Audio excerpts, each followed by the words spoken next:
सभापती महोदय, मागच्या काळामध्ये महाराष्ट्रात एक पुणे जिल्ह्यात माळीणगाव, नंतर रायगडमध्ये महाड आणि त्याच्यानंतर 2 वर्षापूर्वी एक वाडी आपली कर्जत जवळ या ठिकाणी दरड कोसळण्याच्या घटना घडलेल्या आहेत। सभापती महोदय, या दरड कोसळल्यानंतर याच्यात गावच्या गाव पूर्ण मृत्युमुखी पडल्याच्या घटना घडलेल्या असतानाही सरकार अजून या बाबतीत पाहिजे तेवढं लक्ष या सगळ्या दरडग्रस्त भागाकडे देत नाहीये।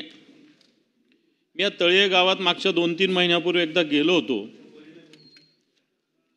या गावावर दरड कोसळून त्यावेळेस मला वाटतं 50, 60, 66 लोकांचा मृत्यू झाला होता आणि या गावाचं पुनर्वसन करण्याचा निर्णय शासनाने घेतलेला असतानाही फक्त 66 कुटुंबांना आतापर्यंत इथं पुनर्वसन घराचा ताबा दिलेला आहे।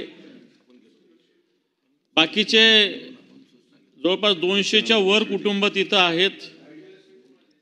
बाकीचे कुटुंब आजही जीव मुठीत धरून असुरक्षित प्रकारात या ठिकाणी राहतात आणि म्हणून या ठिकाणी नागरी पायाभूत सुविधा, पुण्याचे पाणी, वीज, आरोग्य, शिक्षण व्यवस्था यांचा समावेश अजूनही सभापती महोदय झालेला नाही आहे। जलजीवन योजनेचं काम सुद्धा अपूर्ण आहे आणि म्हणून असे जे गाव आहेत इथल्या नागरी सेवा सुविधा या तातडीनं देण्याची आवश्यकता आहे। आज या ठिकाणी लोकसंख्या काही प्रमाणात स्थलांतरित होते।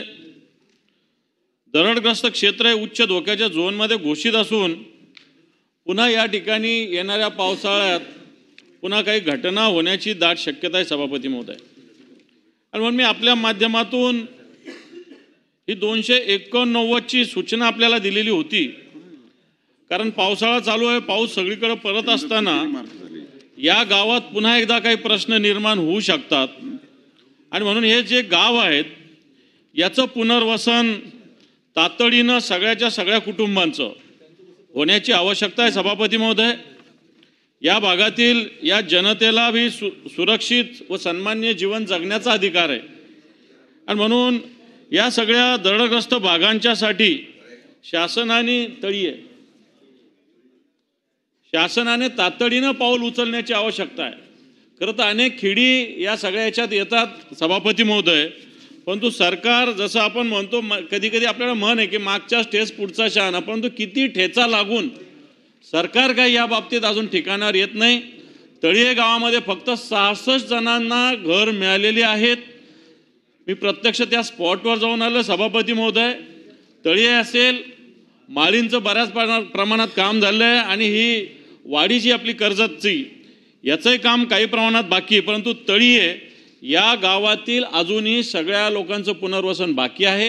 म्हणून आपल्या मार्फत मी सरकारला सांगू इच्छितो की या सगळ्या विषयावर चर्चा होण्याची आवश्यकता आहे।